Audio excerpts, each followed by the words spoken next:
So I don't know. I'm guided to talk about cheating.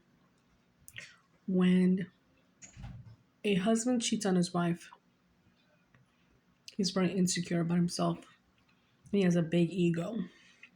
He wants his cake and eat it too. You can't have your cake and eat it too, right? No, no, no. A marriage should be between two people. Actually, three people: husband, wife, and God. That's it. But when a third party comes in,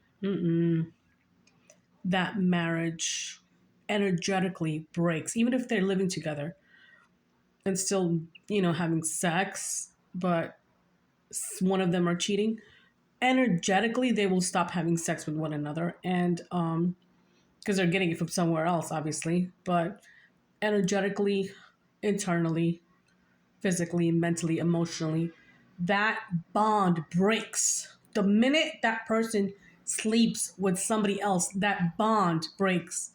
The wife knows. And let's say if the wife cheats on her husband, she's the most lowest person ever. She's just probably very what's the word to use? Provocative, I think. And it's sad when you even think about cheating on your husband or even look at somebody while you are married. Then shame on you. You shouldn't be married then.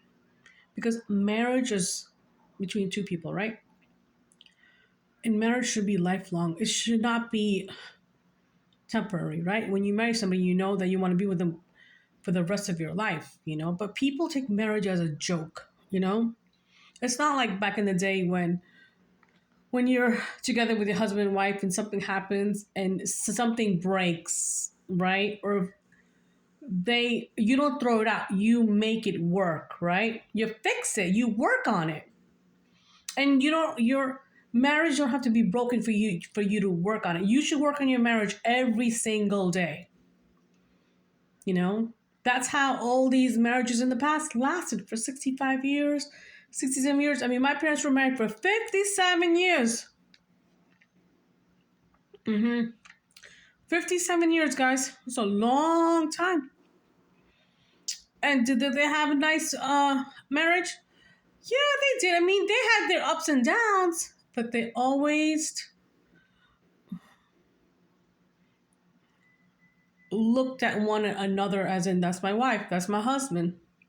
You know, it was very important because they were a couple. When you're couples between you and him, and here's the thing: when you bring third parties in, like best friends, and in your relationship, like saying, like if you have troubles and then you go to your best friend and then you tell your best friend the things about your wife or things about your husband, your best friend might just guide you wrong, right? Might be like, oh yeah, you should leave her, she did what? Because people don't want you to be happy. How do you know what your best friend's intentions are? Have you ever thought about that? you know Maybe they don't want you to be with your wife because they want you to be single because they're single and they don't have anybody. Yep. And then they'll say, oh, it's okay, don't worry, let's go out, so that then they'll have more time with you when you leave your wife, right? But I'm not saying if you're in a marriage not to go hang out with your friends either. You still need your space, meaning girls night out, boys night out. But it doesn't mean that has to be every night, right? Once in a while you go out with your girls, and once in a while your husband goes out with the guys. That's all right, but you gotta have that trust. And if you don't have that trust, then there is no effing marriage.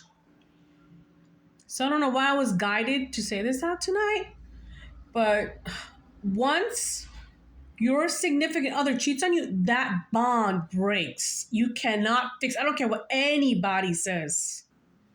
You know, that bond breaks. And bless the woman or the husbands who have stayed in long marriages, and if their husbands or significant other have cheated on them and they just wanted to stay with them because of the kids, all hats down to them. But it's unhealthy. It's hard to do that, but it's it's not a healthy thing to do. Just saying. So Cheating is the most biggest sin ever, says the Bible.